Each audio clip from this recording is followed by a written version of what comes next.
네, 간밤에 나온 글로벌 이슈들 콕 짚어드리는 시간입니다. 오늘은 어떤 키워드가 주목받았을지 보겠습니다.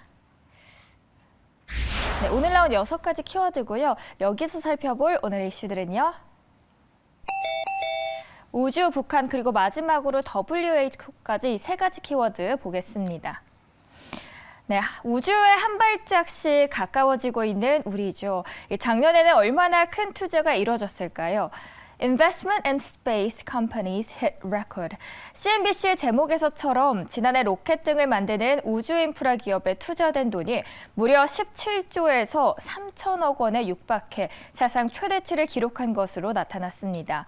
미국 우주산업 벤처캐피털 업체죠. 이 스페이스 캐피털의 보고서에 따르면 일론 머스크가 이끄는 스페이스X 등 우주 인프라 기업들은 작년 한 해 약 17조 원의 투자에 유치했다고 적혔습니다. 이는 2020년과 비교해 무려 50% 이상 증가한 규모입니다. 스페이스 캐피털은 지난해 역대 최대 규모의 투자가 이루어진 것과 관련해 우주 산업이 갈수록 커지면서 투자 측면에서 큰 기회가 생기고 있다고 분석했습니다. 하지만 최근 시장 환경 변화에 따른 투자 위험성도 함께 경고했습니다.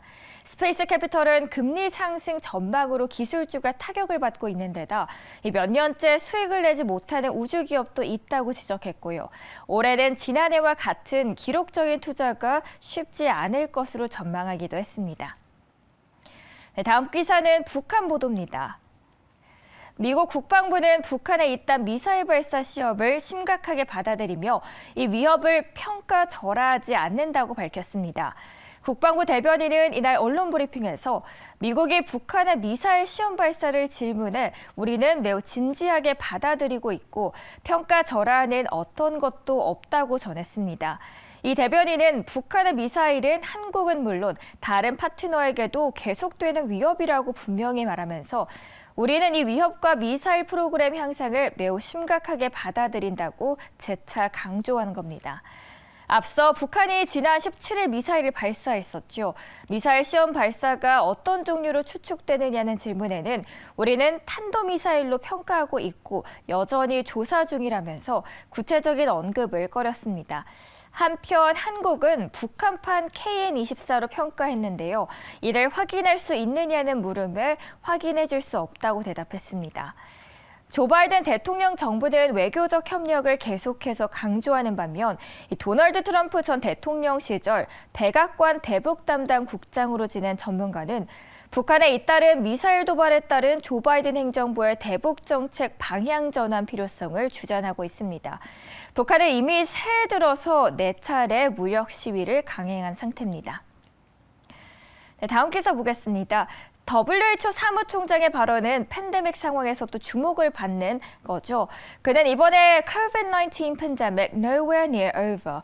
이 사무총장은 코로나 대유행의 종식은 아직 멀었다면서 오미크론 변이를 가벼운 것으로 치부해서는 안 된다고 재차 강조했습니다.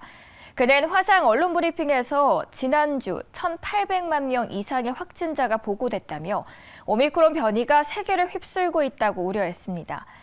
오미크론 변이가 평균적으로 덜 심각할 수 있을지 몰라도 그것이 가벼운 질병이라는 표현은 오해를 불러일으키고 있다고 지적했습니다. 오미크론 변이는 여전히 입원과 사망을 초래하고 있으며 아직 어떤 나라도 위험에서 벗어나지 못한 상태죠.